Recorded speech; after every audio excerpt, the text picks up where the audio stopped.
Ladies and gentlemen, please welcome to the stage international journalist and broadcaster, Ms. Brigitte Scheffer, and her panelists.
Ladies and gentlemen, good morning.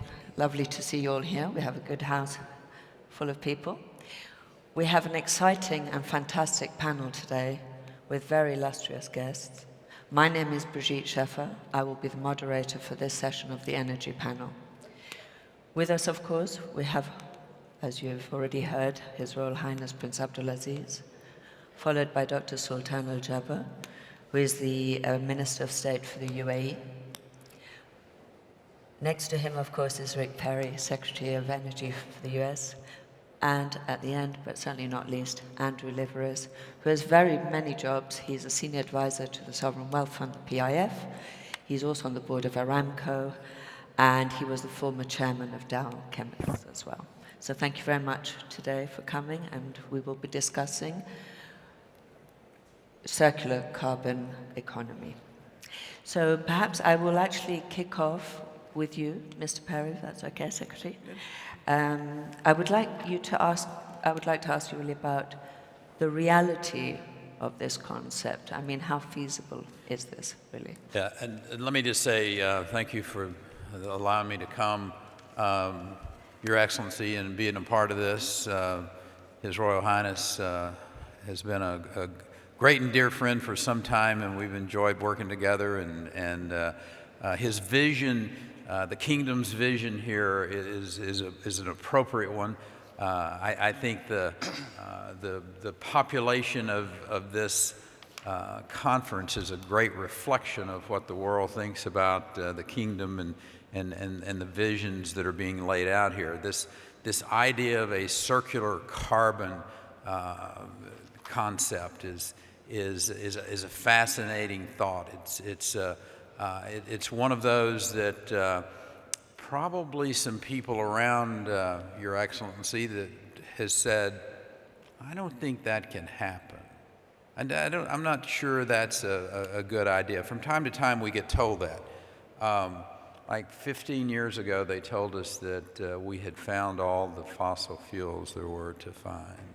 We had reached peak oil. But what I remind people about is that the ingenuity of the people on this globe, the scientists, the dreamers, the men and women who don't take these you can't do it concepts and remarks to heart. They go, well, yes we can. I think about the idea that we had found all the oil and gas, the hydraulic fracturing, the directional drilling that's changed the world, literally changed the world. And I think that the potential of this is very, very real for that type of innovation, that type of technology to bring this concept that His Excellency speaks about, that we're talking about here on this panel, into reality. But I think before we do that, I want to talk about how we get there. And I think these are transitional times that we're in, the transitional period that we're in to take us to this point where we can have this circular carbon idea become a reality. And that is in the transition, because the result that we're looking for here is to be able to reduce the emissions that we see in the globe. That's our goal, is to truly drive down these emissions so that this world that we live in, the future generations live in, can look back on us, and Andrew, that they will say, well done. You risked much. You brought technology. You made a difference. The transitional period that we're in right now happens to be with natural gas. Moving away from those old, inefficient power plants, those plants that pollute, that make the emissions. I happen to see that transition rather closely as the governor of the state of Texas for 14 years. And during that period of time, we did a number of things that had a real impact on the emissions. And I like to remind people that Texas, if we were a standalone country, which we were one time. Thank you. So, I'm sure that will make the news back in America. But Texas was a republic, and so if we were again, it would be the 12th largest economy in the world. Our economy is a little bigger than Russia. So this is a state of a fairly substantial size. So the idea that we could actually impact and change the environment that we live in, it matters what we did. So we made the decision that we were going to invest substantially in wind energy. And we put into place over a 7-8 year period of time a major investment in wind energy. We are now obviously the largest wind developer, wind producing state in the nation. As a matter of fact, Texas produces more wind but 5 countries. Wow. So that started that transition away from old, inefficient power generation to cleaner, in this case, zero emission. But we also had this massive changeover from old, inefficient power plants to natural gas. So, and some other programs where we would give incentives to drive down the number of older, inefficient, again, fleet engines. It's called a TERP program, Texas Emissions Reduction Program. All of those collectively, over a decade, we saw nitrogen oxide levels go down by 60+%. SOx, SO2, down by over 50%. We saw total carbon dioxide reduced by almost 20%. Now, Your Excellency, keep in mind, during that period of time, Texas grew faster than any other state in the nation. We had 7 million people moved into our state. And I tell people, I said, you know what that means? 7 million people. You've been to Texas a lot of times, Andrew. That means a lot of pickup trucks, right? A lot of non-point source pollution.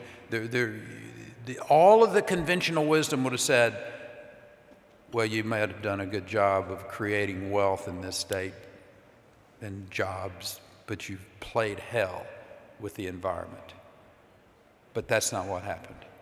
And again, it was because of innovation, because of technology, that we saw an economy that grew substantially, better than any other state in the nation, and at the same time had major reductions of emissions.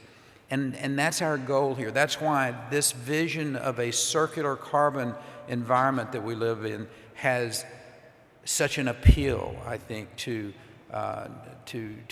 us as citizens. So I wanted to take this transitional period and say that as we move to this carbon, or the circular carbon concept, as we remove the carbon from the environment, as we come up with new ways to use carbon in very innovative and technologically advanced ways. Natural gas, LNG, will be a major part of that, so that our European friends can enjoy what we did in Texas and see massive reductions of emissions as they make the transition to whatever those innovations are going to be. And we're going to talk about a lot about those today. I know we're going to talk about hydrogen cars, but that carbon environment, that circular carbon manipulation that I think has extraordinary potential for the world. And Your Excellency, I want to say thank you, number one, for being a visionary to bring that to this forum and to start this conversation. My bet is there will be Department of Energy national labs that are partners with you, with the kingdom, as we go forward to find the solutions. Well, thank you very much for those comments. I wouldn't let it slip. As you were talking, I was just scribbling the letter of invitation for Texas to become an OPEC country. Don't get us started on that again. If Independence Day happens. Andrew, Liveris, I'd like to move on to you. How is business responding to this? I mean, to lower the carbon footprint is obviously, a nicely good thing to do and fits in with corporate social responsibility. But how are businesses actually going to do this? So thank you, and I'm very honored to share the podium with these esteemed gentlemen. And I want to start by saying that in my prior life at Dow, business evolving to self-regulating itself, the forward-thinking corporations, which I include Saudi Aramco in those, started to do a lot of the things that His Highness has outlined in terms of reduce, renew, recycle, remove. But I just want to pause here for a second and just note that what's happened here this morning with the announcement by His Highness is seminal. And I can't think of a better location in the world than this kingdom, with its considerable hydrocarbon reserves, taking a lead position in reducing the world's carbon footprint and finding ways to do that. It's a challenge, as the Secretary went through, that's enormous. But humanity needs to respond to these sorts of challenges, and with the G20 here next year and a vision like this, I think not just governments around the world need to take note, but businesses. So, it happens to be that my two largest investments I did while I was CEO at Dow were in Texas and Saudi Arabia. So actually, I really know a lot about these two places in the world, and maybe Texas should be another country, Secretary Perry. But I would say the business response has been tepid, and only the forward-thinking corporations have really started to self-regulate. So we do need a global framework that business can adjust to. And clearly, the Paris Accords, with the absence of the US, have really not achieved that. A voluntary price on carbon hasn't achieved that. So we need to actually put 4 different enablers in place, and businesses that are forward-thinking are doing it, and they fit the vision of the carbon economy, the carbon circular economy very well. And I'll use the acronym that we use at Dow, COAT. C, conservation and efficiency. Stunning as it is, okay, the world does not have global standards on buildings, on air conditioners, on cars. We don't operate with global standards. We should. And we should find ways to take the best of the best around the world and leverage them around the world. Actually, with most of the energy wasted in buildings, 40%, okay, there's a carbon footprint discussion right there. So that's first. Second, the Secretary spoke about this, I won't dwell on it, optimization of fossil fuels. Gas, gas, gas. Natural gas, ubiquitous now in the United States, ubiquitous here in the kingdom, ubiquitous in other parts of the world, needs to find a global supply chain to be available to help us transition. It's worked in the US amazingly. The emissions are down, okay? So this is the bridge concept that the Secretary talked about. I won't dwell anymore. The A, accelerate to alternatives. Now, affordable alternatives, okay, which is the hard part. Okay, so we've got to find a way to actually put the money we generate through the T, transition to a low-carbon economy, whether it's a carbon tax or whether it's an emissions trading scheme, as His Highness articulated, or whether it's some sort of carbon dividend, my company at Dow put a voluntary carbon tax inside of every project that we did. We put a value to natural capital, which is self-regulated. But we need to get the regulators to work with business to actually make this more formal, because the money that comes out of this, and this is where the kingdom can take a lead, needs to go to the new technologies in nuclear, needs to go to green hydrogen, needs to go, the next panel will talk about this, CO2 removal from flue gases, but also CO2 removal at source, needs to go to methane reduction, which is the biggest impact to global temperature rise. So this circular carbon economy concept needs technology development, entrepreneurial action, and innovation. In fact, the IEA has put out figures that says that 50 by 50, 50% of all power generated in the world by 2050, 50 by 50, will be renewables, and $13 trillion will be spent to generate that renewable mix in an affordable way. And 77% of that will be wind and solar. Wow, look at that as an opportunity for all of you out there in business. Sustainability is a business opportunity. A circular carbon economy is a business opportunity. We need to work in partnership with the regulators and forward-thinking governments like this one to create that opportunity. Well said. Thank you for your powerful statement there. Thank you. Thank you.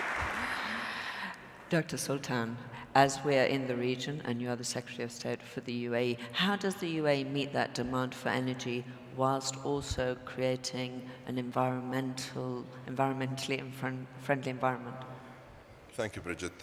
First, allow me to begin by recognizing and acknowledging the wise leadership of the Kingdom of Saudi Arabia for their vision of facilitating a sustainable future for the Saudi people, which has a direct impact and a direct positive ripple effect on the entire region.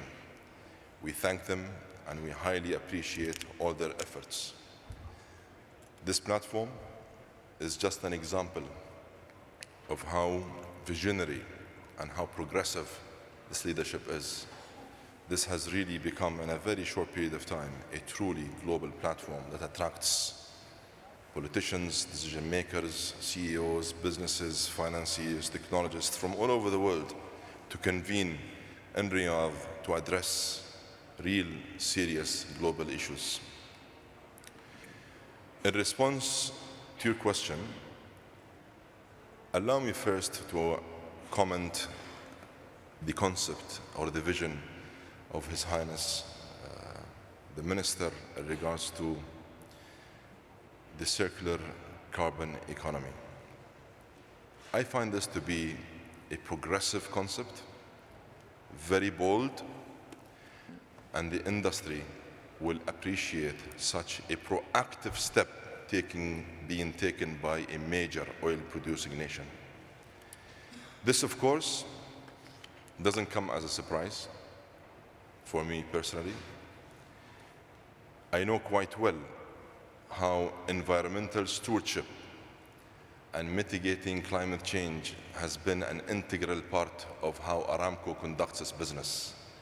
So, building on the very rich track record of Aramco and the oil and gas sector at large in Saudi Arabia, today they are extending an open invitation through this new initiative for the whole world to collaborate and cooperate with the kingdom in addressing such a global challenge. We thank them for this opportunity.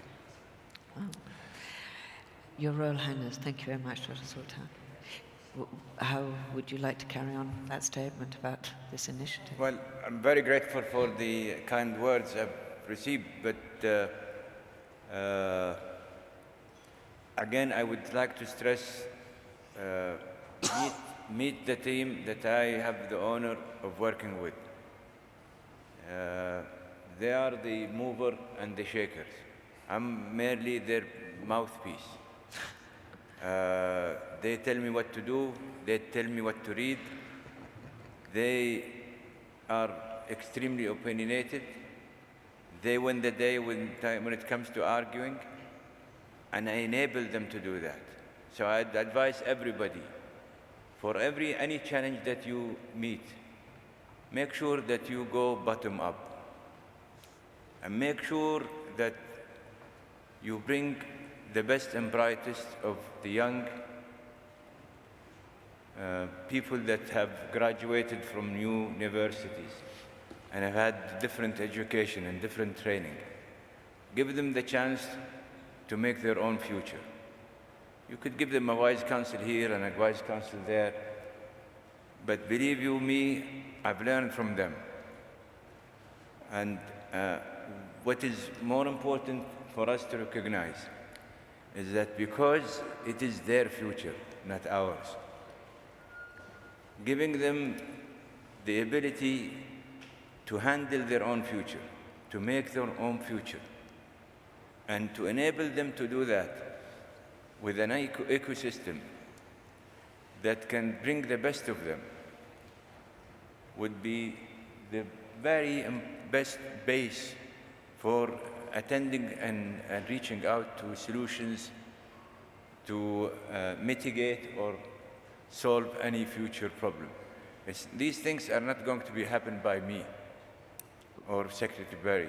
It will be, we are here just to enable those young cadets I can see you want to really jump in there. I really do. And Your Excellency, I want to share with you, I mean, and one of the reasons I've so enjoyed working with you and your focus on the young people and the future and the innovators, and we have an opportunity, and I'm just going to make a pitch. I've got the microphone, so I want to do this because I saw over the last 4 days across the way in the neighboring Emirates, I saw this extraordinary global competition with young people. FIRST, F-I-R-S-T, First Global Robotics Championship in Dubai. And I've been working with them for 17 years. I've seen this as the governor of Texas. I was in Mexico for the World Championships last year. And they want to bring that to the kingdom. I shared with the Crown Prince last night the potential and the power of being able to reflect this kingdom's commitment. And sitting here and thinking about it, I said, they always have a theme for each of these. The theme was energy when it was in Mexico. This year the theme was cleaning up the ocean. Why not bring that first robotics championship to the kingdom next year and let it be the circular carbon economy? What a great way to be able to talk to the world through these young people, through these innovators. 193 countries were in Dubai.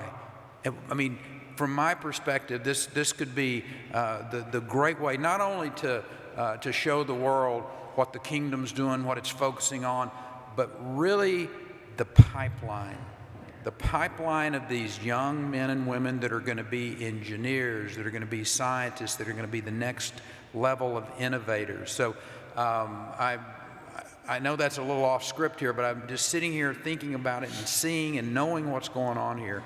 What a great opportunity for the kingdom and, quite frankly, for the globe that we live on to bring these kids in and start handing the torch off to the next generation, so to speak. Well, maybe it will also, sorry, go ahead. Well, maybe it will also be the next generation and the current young students, who will actually become the innovators and produce, technology that does aid carbon capture in a more effective manner, ocean cleanups, who knows? I mean, it'd be wonderful if we could actually fix some of our problems. So, please. I made that suggestion. Well, as I said, this suggestion is theirs. I just read it. They think they will do it. They think they will meet the challenge. And I think it is the correct way in demonstrating how much we are trying to adapt to the new realities. Yes. The realities of the day, we have to energize the world, but also we have to energize it in a sustainable manner. And definitely, with technology, carbon is a resource. It is not something that we should throw and just emit it. Actually, capturing it makes us make money out of it. And as you progressively monetize it, the amount of sequestration that we'll do will be less. And actually, with sequestration, you could use it for pumping more hydrocarbon in the form of oil and gas. It's a win-win situation. We need a fair playing field. We should be open internationally to all technologies that can bring solutions. We should not be biased towards oil or gas or even coal or renewable. We have to have an open playing field. More important, as Andrew was saying, we will come soon with a suggestion on carbon trading, but would be a fair carbon trading system, learning from the European version, which did not work. Why it didn't work? Because it was top-bottom. I can see we're inversing the order. We're going to go bottom up, and I think it would work. Yeah. I've been around the topic, sorry for, I want to build on His Highness's point. I've been around the topic for about 15 years, and the blind leading the blind is part of the problem here. And we're always looking at someone else to come up with the right answers on actually valuing nature. So natural capital, which is a concept that His Highness is now speaking of, and this amazing thing we have on this planet where nature has been enabling humanity, we now need to put a value back on nature, on actually how to treat nature right. There's a very big piece of this that's actually taking the CO2 out of the air through trees and precision agriculture, which is, the kingdom is taking a lead on that. All the trees that are being planted here in Riyadh is a good example of that. We've got to actually put agricultural policies in place where there's a price on water, there's a price on trees, there's a price on air, and there's a price for degrading those, and that's where His Highness was going with this emissions trading. That money that comes out of that has to go to R&D to get the breakthrough technologies. That's where governments haven't done a good job, because that money has gone to fund fiscal deficits and fund other needs. There needs to be almost a third-party look at this. And like the oil and gas industry has the OGCI, Aramco's a lead in that, where they're putting $1 billion into this program. And $1 billion, honestly, is a drop in the bucket. You know, we're going to need somewhere between, well, I said $13 trillion. We're going to need to make that a ROI by putting a value on nature. And how to put a value on nature is actually to respect nature with a pricing system that actually forces and motivates business people to put a return into this considerable human capital that both the Secretary and His Highness talked about. At the end of the day, the young people are demanding that we give them the road rule, the rules of the road, so they can be responsive, okay, and see that we care about this enough to actually put a price on it so they can get a return so that we can take care of this next generation. And by the way, all these things we're talking about, we're heading to the 2-degree rise by 2050 no matter what. Okay, and so this has got a consequence that actually is urgent. United Nations is not an institution that can do it. So we need a framework to get it done, and I suggest the G20. And then I think the leadership here in the kingdom is a big piece of it. Thank you for that, yes. I mean, I certainly think that I mean, yes, you can put money, there has to be the private and public, but there also has to be the legislation that goes with this. Yes. Dr. Sultan, what would you like to say about that? Adopting such a progressive initiative, in our view, is no longer a luxury. In fact, it is more of a necessity. Yes. We have to admit that the energy landscape is actually being disrupted. It is being disrupted by new technology. It's being disrupted by new operating models, new business models, new forms of energy, new geopolitical order. Putting all of this together gives you only one option to choose from, and that is the fact that we have to embrace change. We cannot resist change. And as such, the UAE, with the guidance of our wise and visionary leadership, we have adopted a holistic, comprehensive view to energy that includes all sources of energy. For example, we have a target by 2050 to reach up to 45% of renewables. Today, we are the proud hosts of the International Renewable Energy Agency to help regulate and promote the advancement of renewable energy technologies and research and development in that field.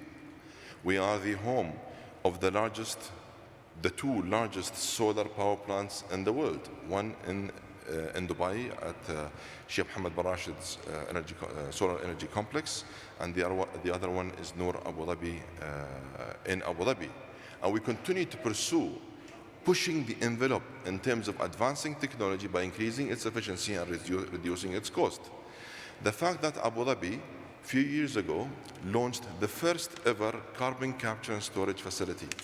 We capture today 800,000 tons of CO2 from a steel mill. We transport it into a 50-kilometer pipeline into one of our depleted oil wells. How did we benefit from that? Of course, there is a phenomenal environmental story there to be made. But there is, what's even more important, a sustainable economic case that was proven by adopting such technology. By liberating gas that used to be re-injected, by freeing up more oil, and by capturing CO2, we were able to develop a new economic model that can prove the economic viability and the technical viability of such technology.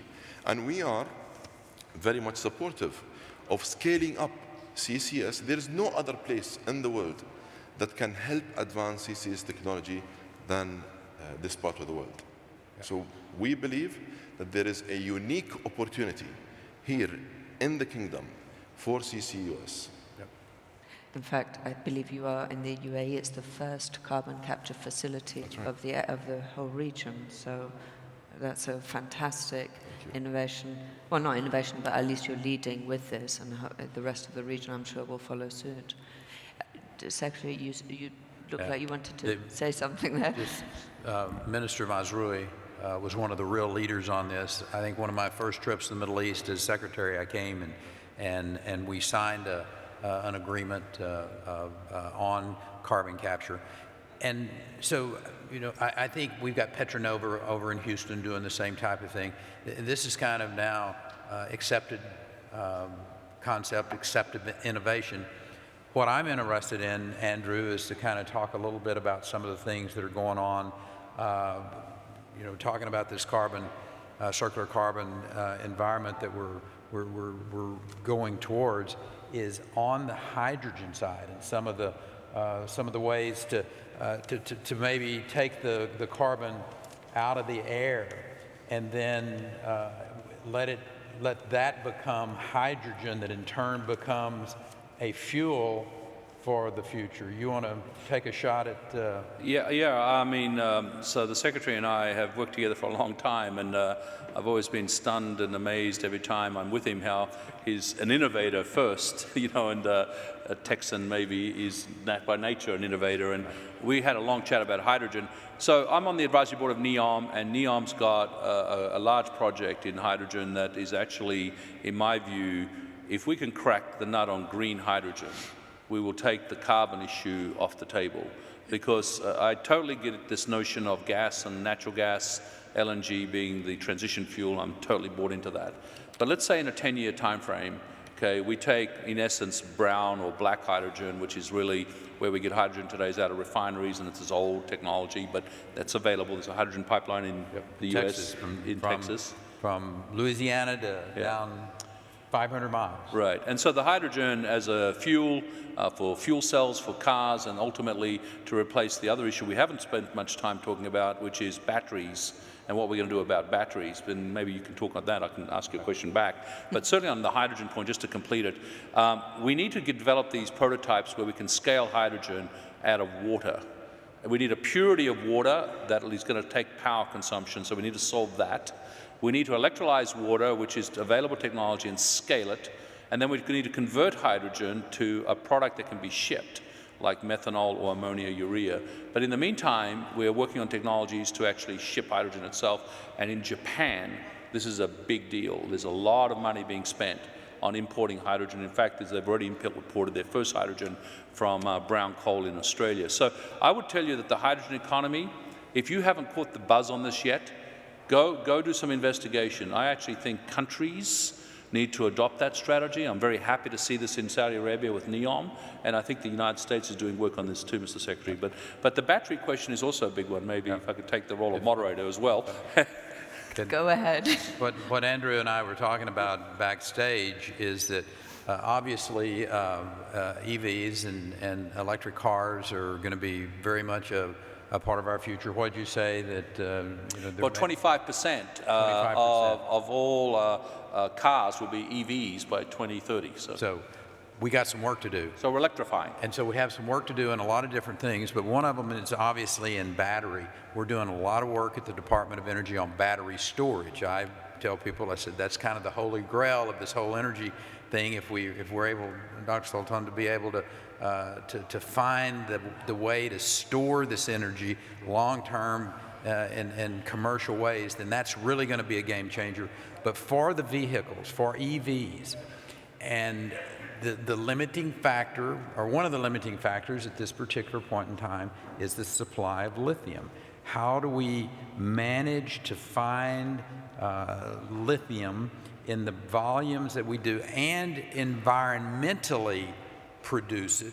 Because a lot of the processes today are very unfriendly to the environment. Right. So that's one of the areas that I think we've got some work to do to find this substantial source of lithium-6, battery-grade lithium, and be able to produce it in the amounts that are going to be able to fuel, if you will, these electric vehicles of the future. Of course, Your Highness. We're so fortunate in this country because if you go lithium, we have lithium. If you go solar, we have silicon. We could be even as we have always been the most reliable supplier of oil, we will be the most reliable supplier of solar energy. We could be the most supplier of material that can be used for lithium. So we're gonna be in the news for quite some time. Just watch, and as I would quote my good old President Bush, he said, "Watch and learn," and we will dazzle you.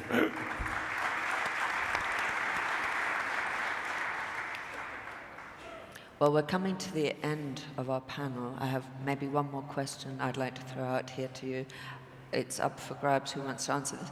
I wanted to talk a bit about, so we are here now and we have this idea of carbon capture and carbon recycling over here.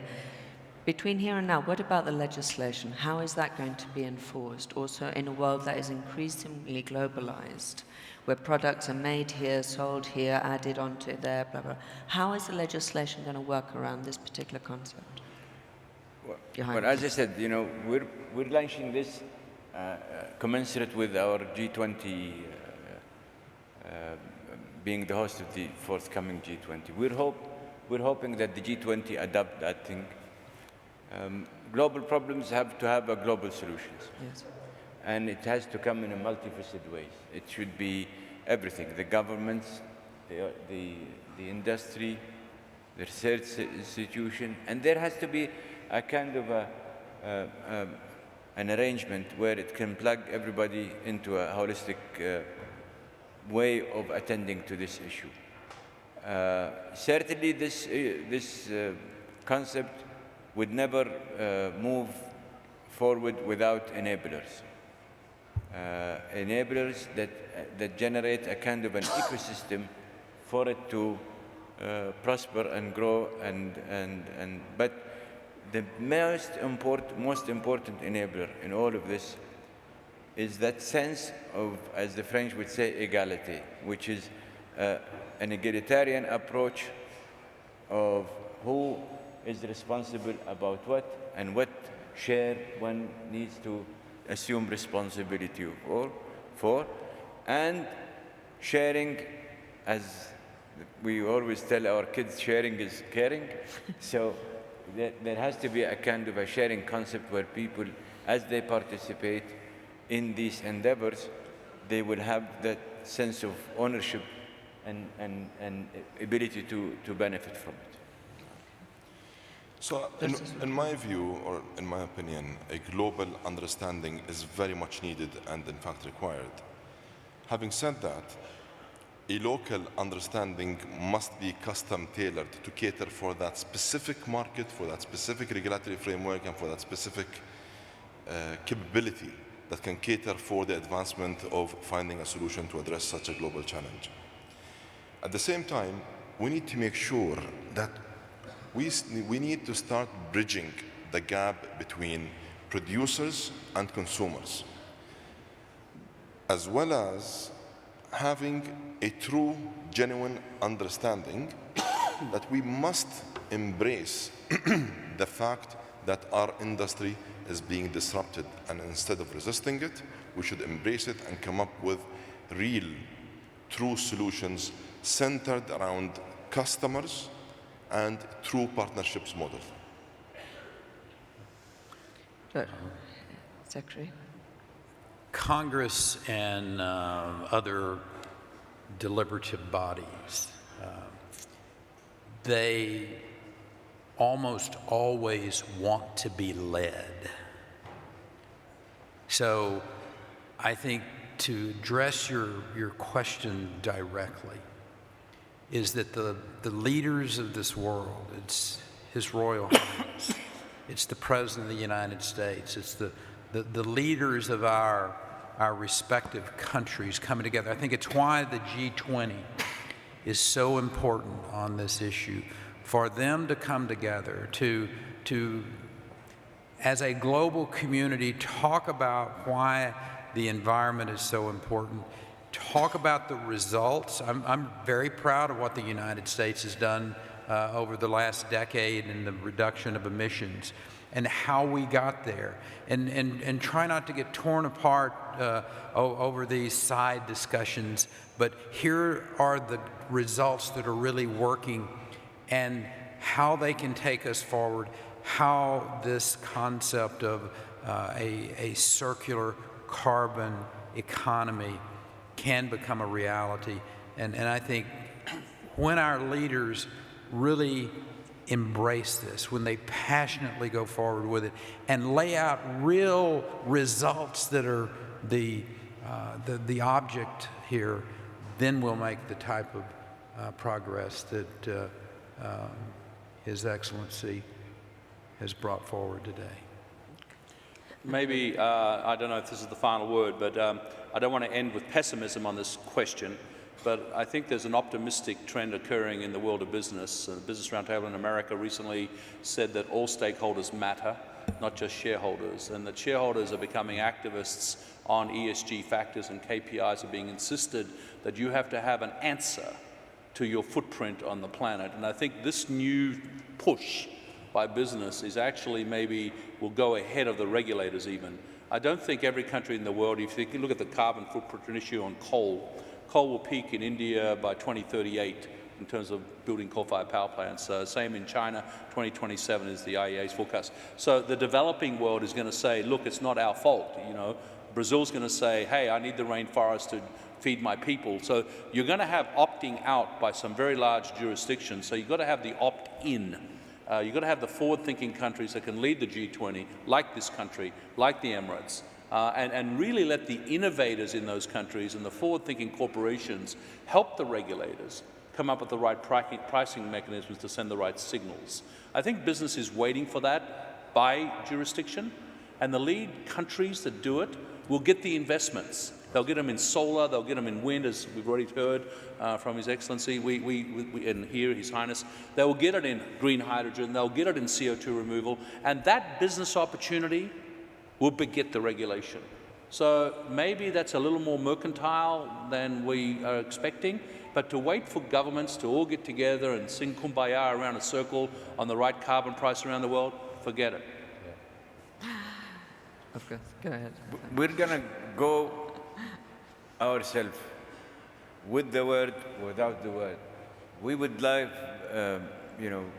we would like to be the most proactive party in this endeavor.